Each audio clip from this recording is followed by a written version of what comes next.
So it's Shmini Atzeret, the most sacred and joyous of Jewish holidays. We're sitting in shul, we're praying, we're getting ready to dance and rejoice, and somebody comes in and reveals the horrifying news of what's going on in Israel. Our hearts just sunk, and now we have to make a decision. Do we dance? How do we react to this?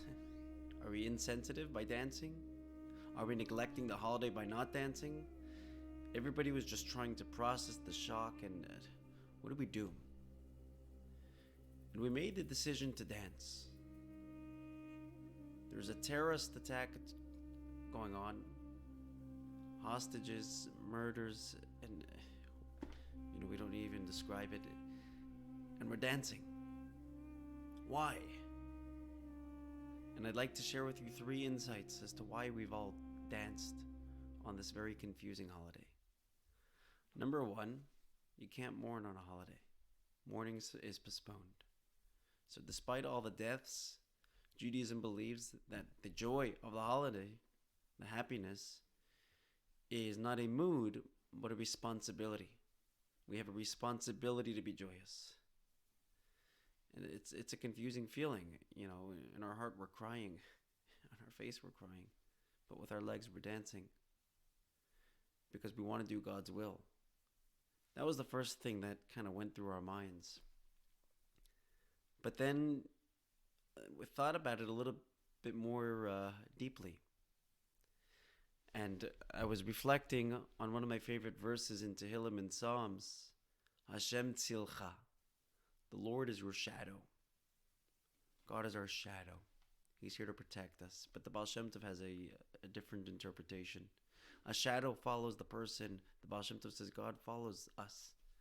And when we open ourselves to divine blessing, when we open the channels through joy, God reciprocates. And we honestly felt that dancing on Simchas Torah is doing a service to our brothers and sisters suffering in Israel, because our trust in bitachon and joy is opening those channels, opening the channels of blessing. And then there was a third thing that crossed my mind. We're celebrating not just because we need to. We're not celebrating just because we need channels open, but beyond that, we're anticipating a brighter future. We're anticipating a positive future. We're anticipating good news. We're not ignoring or burying our head in the sand, but we're hoping and praying for a brighter future, and that it's soon, and there should be no more hostages. There should be no murders. There should be no more brutality. There should be only peace. Peace for our brothers and sisters in the Holy Land. And I'd like to just read to you a very meaningful psalm in Tehillim, where it says, this is chapter 149, Kuf Mem Tes, let the faithful exalt in glory, let them sing upon their beds, let the glorification of God be in their mouth and a double-edged sword in their hand, to execute vengeance upon the nations, punishments upon the people, to bind their kings in chains and their nobles in iron fetters, to execute upon them the prescribed judgment. This is the glory of all his faithful. Praise God. The glorification of God in their mouth, a double-edged sword in their hand. The Gemara in Bracha says, what is this double-edged sword that we have?